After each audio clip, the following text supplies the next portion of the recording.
Welcome to the Enjoy More 30s Family Finance Podcast, the only podcast dedicated to making life more enjoyable for young families by hitting on the financial topics that tend to weigh on us, stress us out, and distract our focus from simply enjoying life.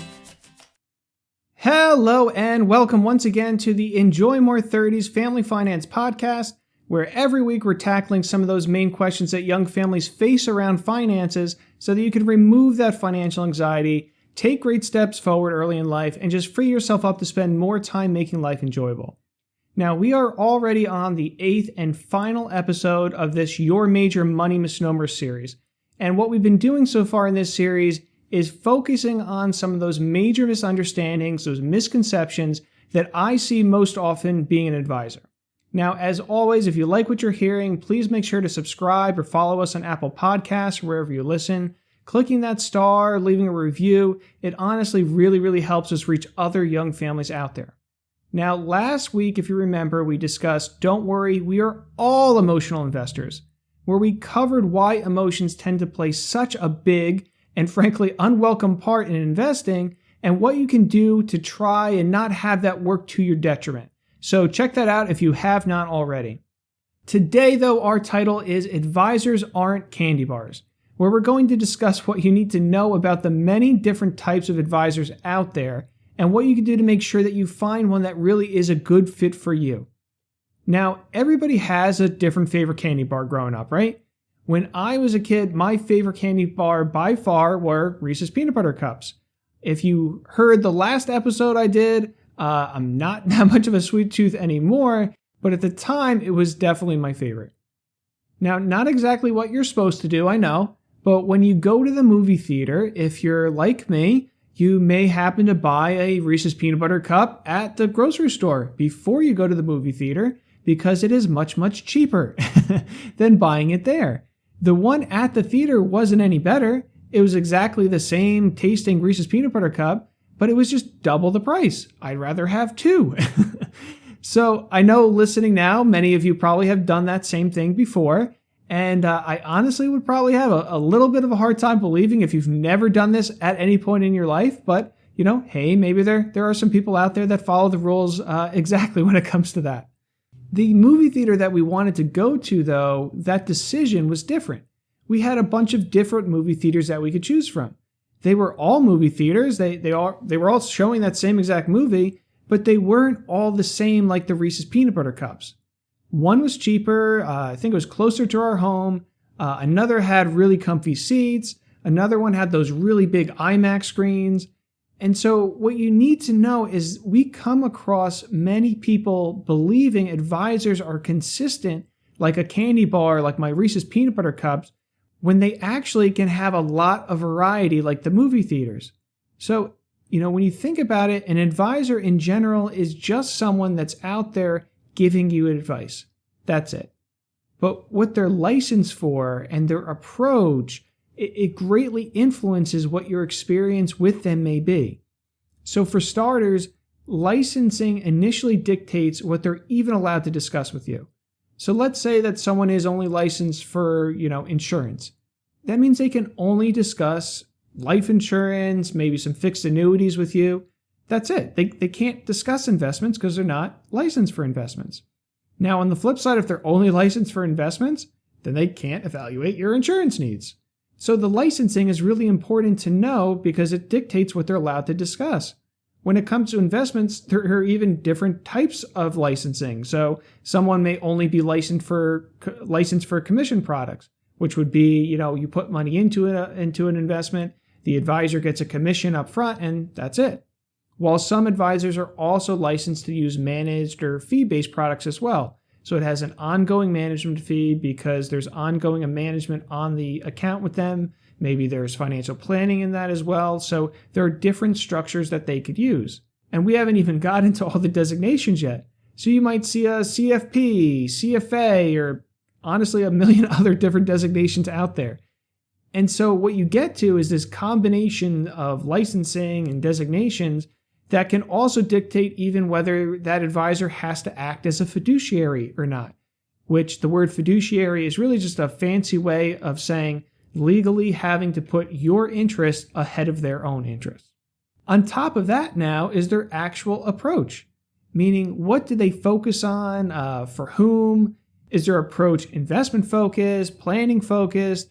Are they working with middle class people, high net worth people, maybe individuals versus family, young, old? And you can see there's a lot of possible combinations that can quickly escalate.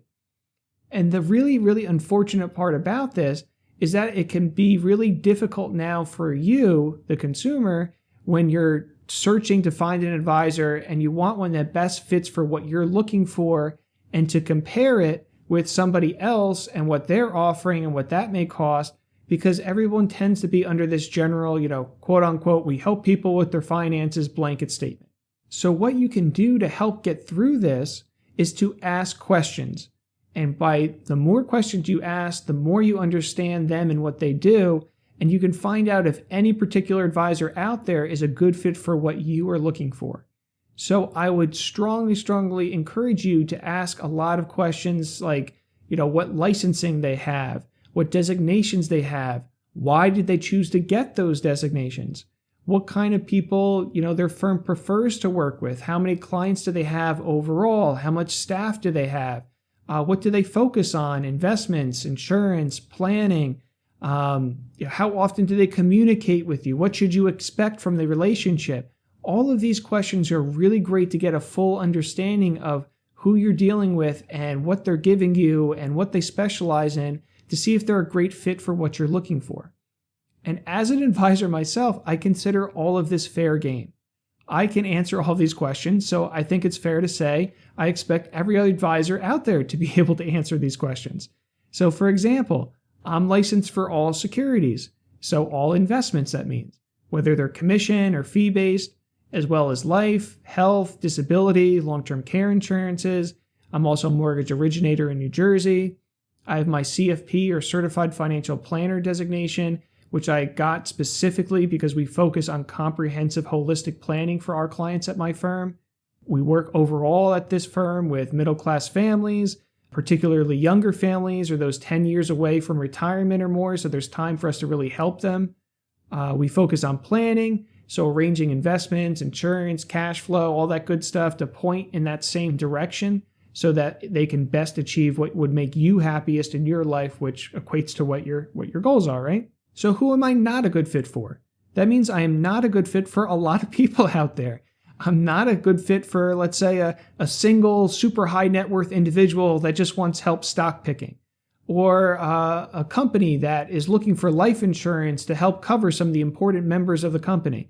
I'm not a good fit for either of those situations, but I'm sure there is someone who is a perfect fit for those situations out there. I will freely admit, of course, I am biased that having an advisor is a benefit to most people out there because, hey, I'm an advisor. And if I didn't think that, I should probably have a different job. But it really, really, really needs to be the right one and the right fit for you. You need to be clear on who you're working with and if they're a good fit for what you specifically are looking for. And if you don't want an advisor, hey, that's fine too.